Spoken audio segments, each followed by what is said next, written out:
जय जय सिया राम। ओम नमो भगवते वासुदेवाय। आगामी 5 सितंबर शिक्षक दिवस, भारत के प्रथम उपराष्ट्रपति और हमारे भारत राष्ट्र के द्वितीय राष्ट्रपति डॉक्टर सर्वपल्ली राधाकृष्णन के जन्म दिवस 5 सितंबर को शिक्षक दिवस के रूप में पूरे भारत में हम मनाएंगे। डॉक्टर सर्वपल्ली राधाकृष्णन एक बहुत विद्वान शिक्षक थे। आप राजनीति में आने से पहले आपने 40 वर्षों तक अध्यापन के जगत में, शिक्षा के जगत में अपना चिरविस्मरणीय योगदान दिया। आप आंध्र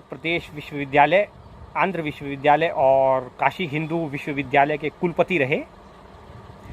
आपके बहुमूल्य योगदान के लिए आपने राष्ट्रीय शिक्षा को सर्वोपरि रखते हुए, उसको मूल मंत्र मानते हुए ही राष्ट्र में शिक्षा के प्रति आपके योगदान को चिरविस्मरणीय बनाने के लिए अपने जन्म दिवस को शिक्षक दिवस के रूप में मनाने का निर्णय लिया था।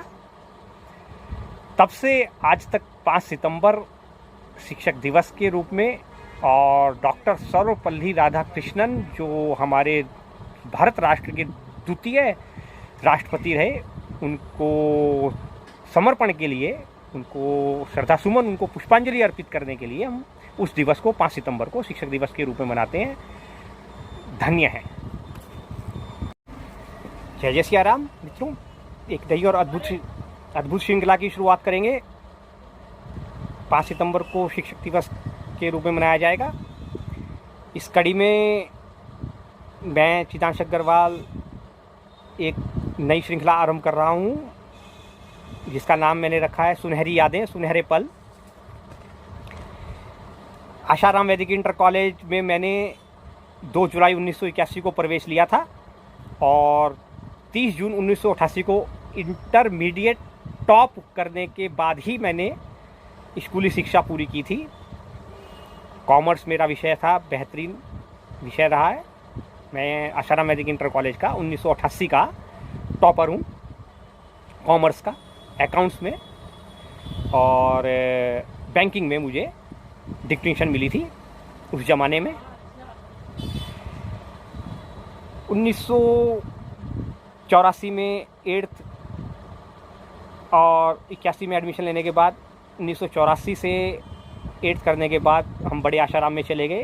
पहले छोटा, इधर मेन बाज़ार में जो छोटा स्कूल हुआ करता था उसको छोटा आशाराम वैदिक इंटर कॉलेज, और बाबूगढ़ में जो आशाराम वैदिक इंटर कॉलेज है उसको बड़ा आशाराम वैदिक इंटर कॉलेज कहा जाता था।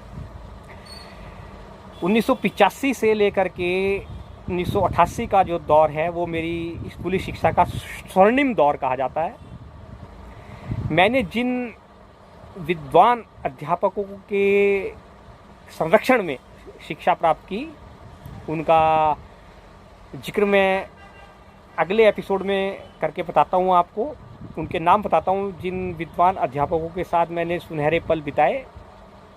वो आनंददायक पल जो 2 जुलाई 1981 से आरंभ होकर 30 जून 1988 तक आशाराम वैदिक इंटर कॉलेज में चले, वो आनंददायक क्षण, उनका जिक्र मैं करूँगा। और जिन शिक्षकों के साथ मैंने पल बिताए उनके नाम इस प्रकार हैं। शिक्षा के क्षेत्र में जिन अध्यापकों, शिक्षकों और गुरुजनों के साथ मैंने हसीन पल बिताए, उनमें सर्वप्रथम मेरे दादाजी स्वर्गीय कौशल किशोर वैश्य, आशाराम वैदिक इंटर कॉलेज के संस्थापक और प्रथम प्रधानाचार्य, 6 भाषाओं के ज्ञाता और ऑलराउंडर। फिर मेरे दादाजी के परम शिष्य, अंग्रेजी के विद्वान अध्यापक श्रीमान श्री SS रॉय। उनके एक और शिष्य जो हैं जी, वो इकोनॉमिक्स, बीओ, बैंकिंग और अकाउंट्स के परम विद्वान श्रीमान श्री शमशुद्दीन जी। उनके एक और शिष्य, और जिन्हें मैं दादाजी कहता था, श्रीमान श्री राम प्रसाद सिंघल जी। उनके एक और शिष्य, अंग्रेजी के परम विद्वान श्रीमान नरेंद्र मोहन शर्मा जी। इन सभी 4 अध्यापकों ने मेरे स्वर्गीय पिताश्री श्रीमान श्री सत्यभूषण अग्रवाल जी को भी पढ़ाया, शिक्षित किया, और तत्पश्चात उन्होंने मुझे भी 1981 से लेकर के 1988 तक आशाराम वैदिक इंटर कॉलेज में पढ़ाया। फिर इसके बाद आते हैं हमारे हिंदी के विद्वान श्रीमान श्री प्रवीण चंद्र शर्मा जी, सामाजिक विज्ञान के परम विद्वान अगस्टीन जॉर्ज गणित के विद्वान अध्यापक श्रीमान आनंद प्रकाश अग्रवाल, श्री ब्रिजभूषण अग्रवाल, श्री रमेश चंद्र गर्ग ऑलराउंडर, श्रीमान संजय बिश्नोई साइंस के विद्वान अध्यापक, श्रीमान राजेंद्र प्रसाद अग्रवाल जी कॉमर्स के विद्वान ऑलराउंडर, श्रीमान सतीश कुमार मित्तल जी कॉमर्स के विद्वान, श्रीमान श्री नसीम अहमद जी भूगोल के भौतिक विज्ञान के परम विद्वान, श्रीमान आईमन दास जी भूगोल के परम विद्वान, श्रीमान कश्मीरी लाल सैनी, श्रीमान रमेश चंद्र सैनी, श्रीमान पद्म प्रसाद अग्रवाल, श्री महिपाल सैनी जी, श्रीमान समय सिंह सैनी जी, रणजीत सिंह सैनी जी, शिव कुमार रोहिला जी, ये सभी ऑलराउंडर।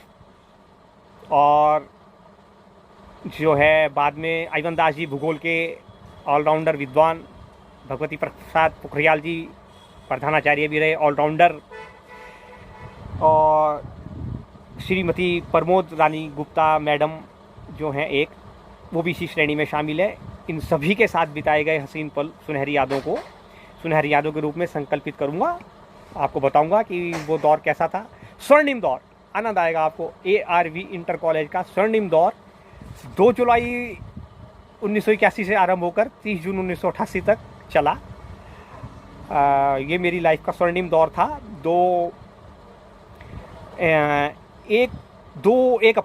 1 अप्रैल 1984 से स्टार्ट होकर के 30 जून 1988 तक जो आनंद मैंने वहाँ पर लिया, अद्भुत।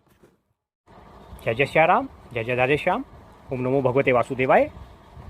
आशाराम वैदिक इंटर कॉलेज के स्वर्णिम दौर 1972 से 1992 तक के एक वेब सीरीज का हम निर्माण कर रहे हैं, हमारे परम मित्र राहुल भाई। और मैं श्रीमद् भगवद गीता के 8वें अध्याय में प्रवेश कर चुका हूँ, उसका विश्लेषण करना है। ये दोनों कार्य भगवत कृपा से एक साथ होने वाले हैं। आज से मैं आपको उस स्वर्णिम दौर में हम चर्चा कर रहे थे श्रीमान श्री राम प्रसाद सिंघल जी की, जो मुझे हिंदी पढ़ाया करते थे, हिंदी के प्रकांड विद्वान श्रीमान श्री राम प्रसाद सिंघल जी। संस्कृत भी उन दिनों हुआ करती थी, छोटा सा एक बुक संस्कृत की भी पढ़ाई जाया करती थी उस शताब्दी में, उस दौर में। इंटरमीडिएट में 12th D में मैं था।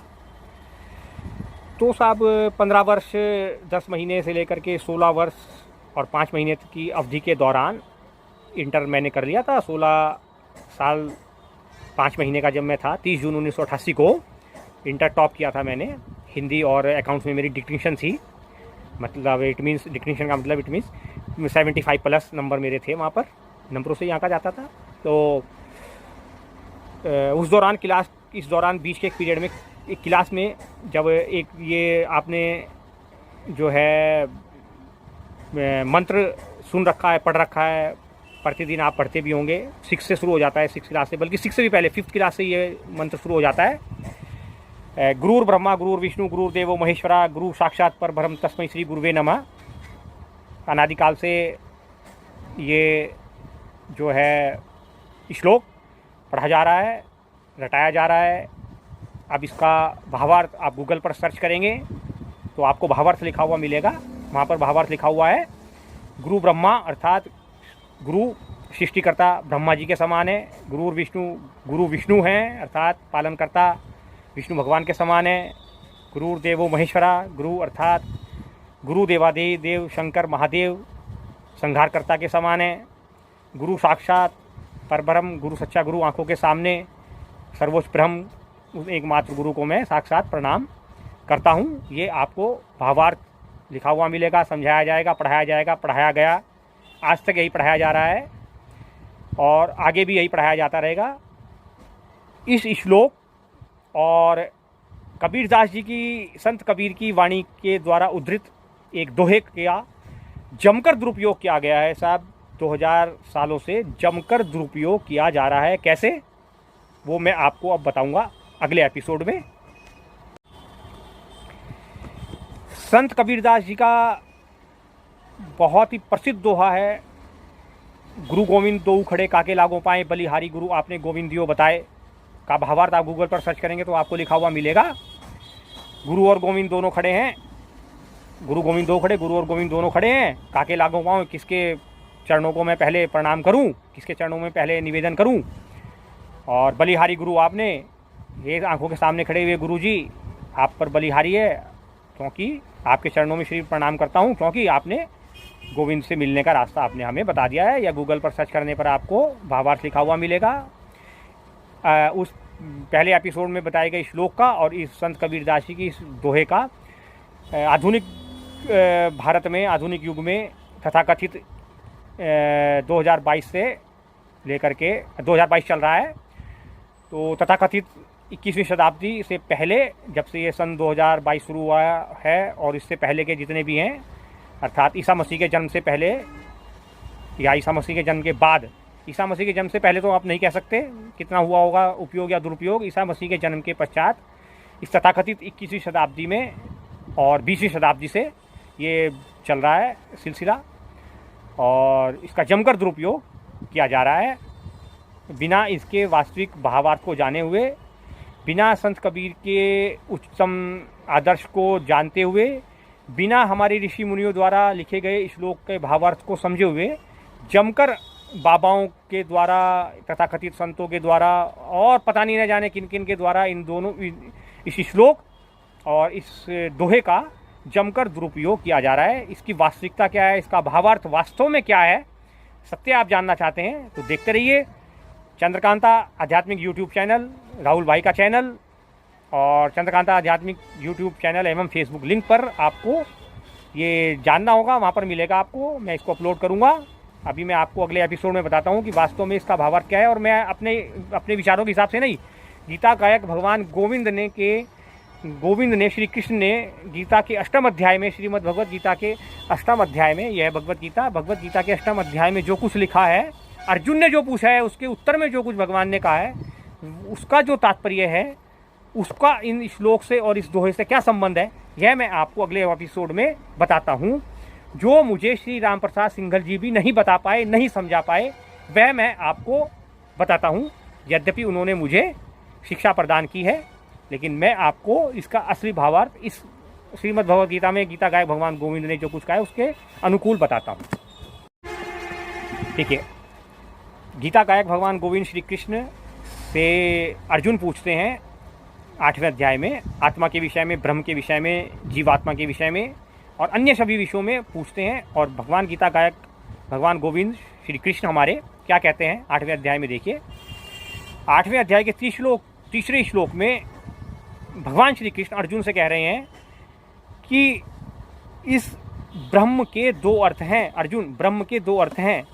भौतिक जगत में ब्रह्म का मतलब है जीव अर्थात तुम, और आध्यात्मिक जगत में इस ब्रह्म का मतलब है सत्य अर्थात मैं अर्थात कृष्ण। ये अंतर समझो अर्जुन। भौतिक जगत में जीव का मतलब है, ब्रह्म का मतलब है जीव आत्मा जो हो तुम, और आध्यात्मिक जगत में इस ब्रह्म का मतलब है परम सत्य जो हूँ मैं। ये अंतर आपको समझना था, आपने समझा नहीं, आज तक मैंने भी नहीं समझा। 50 वर्ष 6 महीने की जब मेरी उम्र हुई और मैंने भगवत गीता को जब ध्यान से पढ़कर समझा, तब मेरी समझ में आया कि इस ब्रह्म का अर्थ ये है, वास्तविक अर्थ ये है कि भौतिक जगत में जो ये आप सृष्टि देख रहे हैं, प्रकृति में इस ब्रह्म का अर्थ है जीव अर्थात ये पंचभौतिक शरीर अर्थात जीवात्मा। लेकिन आध्यात्मिक जगत में भगवान श्री कृष्ण की वाणी के अनुसार इस ब्रह्म का मतलब है परम सत्य, परमात्मा अर्थात मैं अर्थात स्वयं श्री कृष्ण। और इस ब्रह्म का आध्यात्मिक जगत में जो तात्पर्य है वह है अविनाशी, निर्विकार, निर्गुण, निराकार, नित्य, सनातन, अजन्मा, और नैनम छिजंती शस्त्राणी नैनम दहती पावका न चैनम क्लेदयंत्यापो न शोष्यति मारुतः अर्थात ब्रह्म अर्थात आत्मा अर्थात श्री कृष्ण अर्थात परमात्मा अर्थात परम सत्य।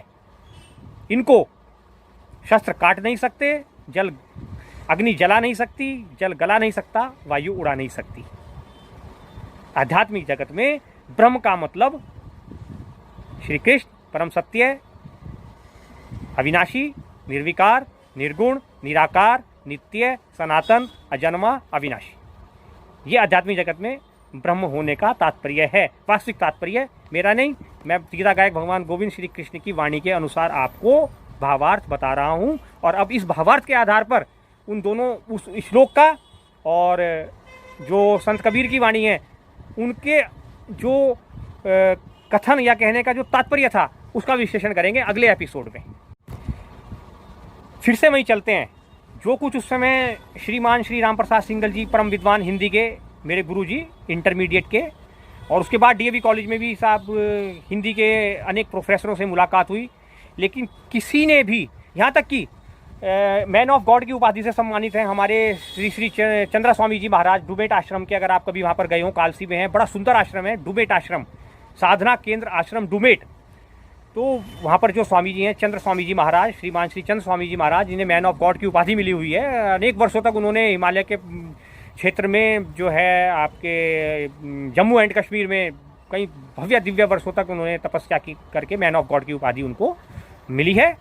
उनसे भी मैंने साहब उस समय मेरी उम्र रही होगी कोई 20 साल 10 महीने की उम्र में, जब मैं डॉक्टर डी गुप्ता के साथ, अपने प्रोफेसर के साथ डीएवी कॉलेज के प्रोफेसर डॉक्टर डी गुप्ता के साथ साधना केंद्र आश्रम डुमेट गया था। और ये प्रश्न मैंने उनसे भी पूछा था, वहाँ प्रश्न लगा हुआ था मेरा, आज तक उसका उत्तर वहाँ से कोई मुझे प्राप्त नहीं हुआ है और किसी ने भी मुझे कोई उत्तर नहीं दिया। मैंने फिर राम प्रसाद सिंगल जी से भी दोबारा पूछा, रिटायर होने के बाद वो आना जाना लगा रहता था, मेरे दादाजी के वो समान है। मैंने उनसे फिर ये इस का उत्तर पूछा, कोई उत्तर उन्होंने मुझे सटीक नहीं दिया जो सेटिस्फाई कर सके। सेटिस्फाइड उत्तर दिया जब मैंने आचार्य प्रशांत को सुना यूट्यूब पर और भगवत गीता को फिर से उठा करके पढ़ा, तब मुझे सेटिस्फाइड उत्तर मिला। मैंने इसको अपनी डायरी में नोट किया, आज मैं वही आपके साथ शेयर करूंगा। आप देखिए इस गीता के 8वें अध्याय के आधार पर इस श्लोक का अर्थ, पहले उसी श्लोक को देखते हैं क्या लिखा हुआ है। श्लोक, गुरु ब्रह्मा गुरु विष्णु गुरु देवो महेश्वरा गुरु साक्षात परब्रह्म तस्मै श्री गुरुवे नमः। मैंने इसको संशोधित कर दिया, इस श्लोक जो क्यों है, वर्ड्स को आगे पीछे कर दिया जरा सा, क्या भावार्थ निकल के आ रहा है। गुरु ब्रह्मा, ब्रह्मा ही गुरु हैं, ब्रह्मा भी गुरु हैं, विष्णु भी गुरु हैं, महेश भी गुरु हो सकते हैं, और गुरु साक्षात, अर्थात साक्षात का मतलब, यहां साक्षात का मतलब भौतिक जगत से लगा दिया है। जी हाँ, साक्षात का मतलब सामने खड़े हुए भौतिक जगत के जीवात्मा वाले गुरु से लगा दिया गया है। वास्तविक में जो हमारे पुराने ऋषि मुनि महर्षि थे, उनके अनुसार और गीता गाय भगवान गोविंद की वाणी के अनुसार इस साक्षात का मतलब था मन के दर्पण के समक्ष खड़े हुए निर्गुण निराकार पर ब्रह्म सत्य को साक्षात गुरु मानना था। ये था, इस साक्षात का मतलब ये है। और या फिर उस एक्सीलेंस को जो श्री कृष्ण अर्जुन से कह रहे हैं, आगे कहेंगे 10वें अध्याय 11वें अध्याय में बताएंगे जब विराट स्वरूप भी दिखाएंगे, वो एक्सीलेंस, वो सर्वोच्च क्षण, वो सर्वोच्चता, वो विशिष्टता, जो जैसे जल में जो स्वाद है वो विशिष्टता क्या है, वहां पर विशिष्टता है जल में स्वाद, वो स्वाद भगवान कृष्ण है, वो ब्रह्म है, जल का स्वाद ब्रह्म है, न कि जल। अग्निदेव है, अग्नि में जो तेज है, जो छिपा हुआ तेज है, जो ताप है, वह एक्सीलेंस, वह सर्वोच्चता, वह विशिष्टता, वो है श्री कृष्ण, है ना। तो ये इस प्रकार का भावार्थ था इस साक्षात का, कि मन के भीतर जो दर्पण है, दर्पण को स्वच्छ करके सामने श्री कृष्ण को, परम सत्य को देखना, ये इस साक्षात का तात्पर्य है। हमारे ऋषि मुनियों के अनुसार था, लेकिन इस भौतिक जगत में अब वर्तमान में साक्षात सामने खड़े हुए अनेक बाबाओं, संतों, ऋषियों और न जाने किस किस को भाई साहब आपने साक्षात गुरु जिनको आप कहते हैं वो आपने बना दिया है। वास्तविकता में गीता के 8वें अध्याय के अनुसार इस साक्षात का मतलब ये था, और उस साक्षात पर ब्रह्म परम सत्य को मैं गुरु मानकर, सर्वोच्च मानकर उनकी सत्ता को प्रणाम करता हूँ, नमन करता हूँ। और यही भाव 600 साल पहले जब संत कबीर ने अपना दोहा की रचना की, अपने दोहे की रचना की, गुरु गोविंद दो खड़े काके लागो पाए, बलिहारी गुरु आपने गोविंदियो बताए, तब संत कबीर के ध्येय के अंदर उनके जो मन मस्तिष्क में था वो पर ब्रह्म वही था, परम सत्य वही था। इसका तात्पर्य, इस गुरु होने का तात्पर्य वही था। अन्यथा अगर ऐसा ना होता तो संत तुलसीदास जी इसी को लिखते, इस अपने श्री रामचरितमानस की आरंभ में यही वंदना लिखते, और उन्होंने गुरु वंदना की है। लेकिन जब उन्होंने हनुमान चालीसा लिखा तो ये ना तो ये श्लोक लिखा वहाँ पर आरंभ में, और न ये वाला दोहा लिखा संत कबीर का, उन्होंने लिखा श्री गुरुचरण सरोज रज निजमन मुकुर सुधार वर्णौ रघुवर विमल जशु जो दायक फल चार। इस पर चर्चा करेंगे अगले एपिसोड में और इसके भावार्थ पर अभी फिर से चर्चा करेंगे अष्टम अध्याय के अनुसार। संत तुलसीदास जी ने हनुमान चालीसा का आरंभ करते हुए जब लिखा कि श्री गुरुचरण सरोज रज निजमन मुकुर सुधार वर्णौ रघुवर विमल यशु जो दायक फल चार, बुद्धिहीन तनु जानिके सुमिरो पवन कुमार बल बुद्धि विद्या तेहु मोहि हरऊं क्लेश विकार। तब जब मैंने भगवत गीता के अष्टम अध्याय को पढ़ना आरंभ किया, डायरी में नोट करना शुरू किया, तो उस भावार्थ का, उस श्लोक का, जो संत कबीर की वाणी के दोहे का भावार्थ और अनादिकाल से इस चले आ रहे इस का भावार्थ समझ में आया। इस श्रीमद् भगवत गीता गीता गायक भगवान गोविंद श्री कृष्ण की वाणी के अनुसार कि श्री गुरु, गुरु का मतलब यहाँ पर वही है। श्री का मतलब है श्री गोविंद, ब्रह्म, पर ब्रह्म प्रथम परम सत्य है। श्री गुरु परम सत्य श्री कृष्ण, श्री गुरु चरण, उनके चरणों की धूल को मस्तक पर धारण करके अपने मन रूपी दर्पण को वहाँ पर लगाकर उसको धोकर साफ करके मैं उन्हीं के श्री राम रूप, शस्त्रों में भगवान श्री कृष्ण राम हैं। उन्होंने अर्जुन से कहा कि शस्त्रधारियों में मैं श्री राम हूँ। तो संत तुलसीदास जी ने लिखा, अपने मन को पवित्र करके उस चरण धूलि को अपने मन के दर्पण पर लगाकर उसको पवित्र करके प्रेम आश्रुओं की धारा से मन को पवित्र करके निर्भर करके मैं श्री रामचरितमानस, श्री रघुकुल शिरोमणि श्री राम के जीवन चरित्र का वर्णन करता हूँ। ये तात्पर्य है, इस श्लोक का असली भावार्थ है। गुरुर् ब्रह्मा गुरुर् विष्णु गुरुर्देवो महेश्वरा गुरु साक्षात पर ब्रह्म तस्मै श्री गुरुवे नमः। ये वो भाव है जो संत तुलसीदास जी ने इस दोहे को रचना में लिखा और यही वह भाव है जो संत तुलसीदास जी ने संत कबीर के उस दोहे का जो असली भावार्थ है, जो भाव है, वो यह है जो व्याख्या मैंने अभी इस अष्टम अध्याय के आधार पर इस श्लोक और इस दोहे की है। आगे चर्चा करेंगे फिर से किसी अष्टम अध्याय पर। और श्री राम प्रसाद सिंगल जी जो हमारे गुरुजी रहे आशाराम वैदिक इंटर कॉलेज में, शायद वो अब हमारे बीच नहीं है, मेरे दादाजी के समान हुआ करते थे। मेरे दादाजी भी अब हमारे बीच नहीं है। उनको पुष्पांजलि, उनको गुरुदक्षिणा, उनको समर्पण। जय जय श्री राम, जय जय श्री राधे।